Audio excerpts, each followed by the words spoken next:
প্রিয় শিক্ষার্থী বন্ধুরা, আজকে আমরা হাজির হয়েছি নবম দশম শ্রেণীর সূচক ও লগারিদম অধ্যায়ের 4.1 এর একটি অঙ্ক, 16 নম্বর অঙ্ক দেওয়া আছে। যদি a to the power x সমান b, b to the power y সমান c এবং c to the power z সমান a হয়, দেখাও যে x y z সমান 1। এখন আমরা লিখতে পারি, দেওয়া আছে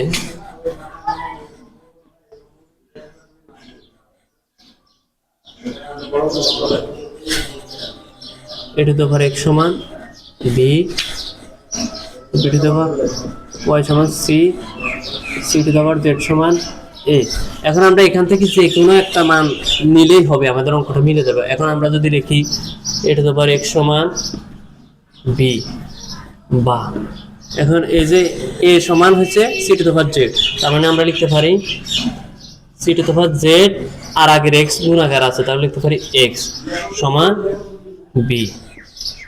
আবার লিখতে পারি c সমান কি, c সমান হচ্ছে b to the power y।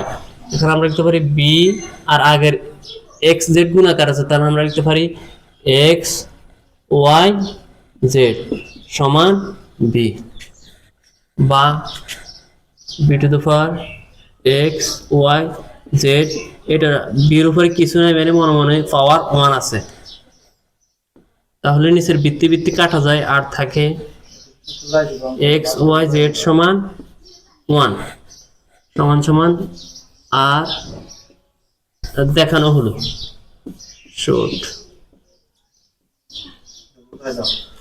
এখন আমরা যদি এর পরিবর্তে প্রথমে b to the power y নিয়েও শুরু করতাম, তাহলে আমরা লিখতে পারতাম b to the power y সমান c, আবার b এর পরিবর্তে a to the power x লিখতে পারতাম, আগের পাওয়ার y গুণাকার আছে, y আছে, y এর সাথে x গুণ হইতো, আবার এর পরিবর্তে লিখতে পারতাম c to the power z, আবার x y z গুণাকার হইতো।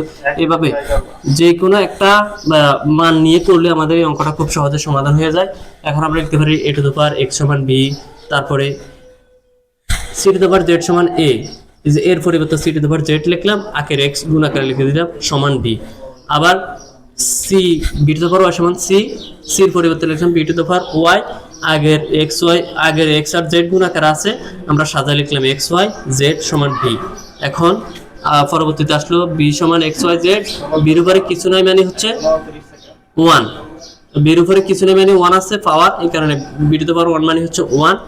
এখন বৃত্তি একই হলে বৃত্তি কাটা যায়, তাহলে আমরা লিখতে পারি x y সমান z, মানে আমাদের ডান পক্ষ সমান বাম পক্ষ হয়ে গেল। ইনশাআল্লাহ নতুন কোনো ভিডিওতে আবারই হাজির হব। আজকে এই পর্যন্ত, নতুন কোনো ভিডিও নিয়ে আমরা আবারই হাজির হব, খুব সহজে অঙ্কগুলোর সমাধান নিয়ে আসবো ইনশাআল্লাহ।